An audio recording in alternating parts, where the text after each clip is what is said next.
Starting your own business, building the brand. I hope everyone's had a good New Year's. Some of you might still be feeling the after effects of booze and beyond, but I hope you spent the evening in love and surrounded by friends and family. Between you and me, I'm just glad we're done with 2010. Good riddance. For 2011, I'm trying to put my best foot forward, give it the old college try, and really work on upholding my New Year's resolution, which was to stop smoking and drinking.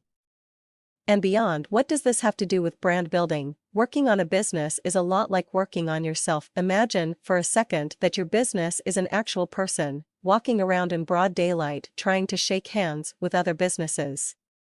Is he wearing a business suit or a t-shirt? Is he a slick, smooth-talking Wall Street kind of guy, or does he capture his audience by having an in-your-face attitude? The same way your personal image is made up of 100 tinier elements, like what you wear, how you communicate, who you hang out with, things you like to do, etc. The same goes for your business. Your prospects are looking at you up and down, sizing you up based on a number of identifiers, and they're checking for consistency. That's how they decide whether or not they want you in their lives. It's very experiential when you think about it. People are always seeking out brands and services that in turn will add to their own personal image in a way that they perceive will be beneficial to them in some capacity. There's a reason no one talks to the quiet, goth kid sitting alone in a corner somewhere. If I become friends with this kid, what will it say about my own personal image? Very few of us can say, who gives a damn? Because, let's face it, we tend to make decisions around our personal image.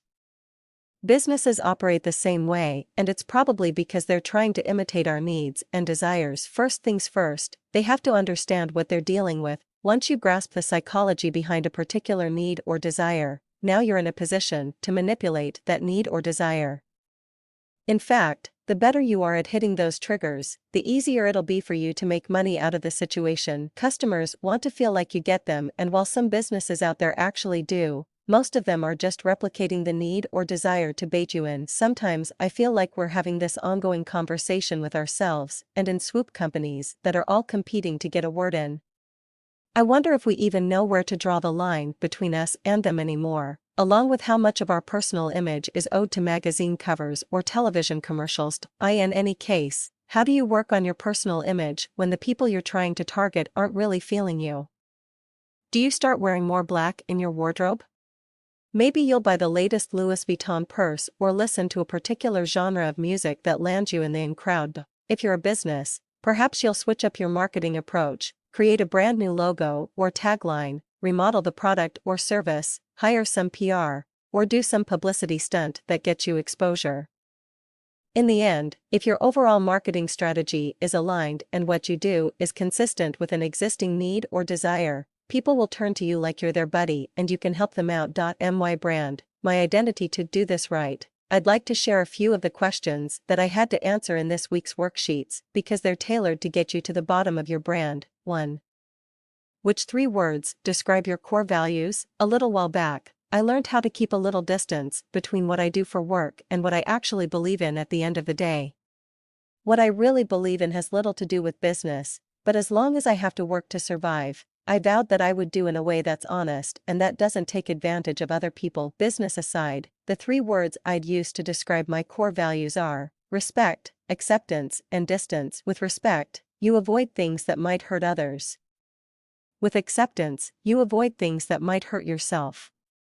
With distance, you are never immersed in the problems around you, and so you never drown. Distance carries the first 2 words across the world.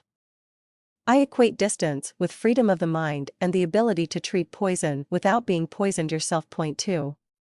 Which 3 words do you want your customer to think of when they think of your company or your product or service? Well, ideally, I'd like them to think that I'm being straight with them, that I don't fluff anything, and that they can rely on me to live up to the promises that I make. The 3 words I'd like to hear my people thinking are genuine, community, and growth. Alright, so the last one's a little cheesy, but they're all very important to me. I'm working in an industry where promises are a dime a dozen, and I don't want to lie to people to get the sale. At the end of the day, money should never be your number one motivator. Bad things happen when money's running the show, and that goes for everyone. Point 3. What do you stand for? What promise do you make to your customer? Let's see. I stand for good business.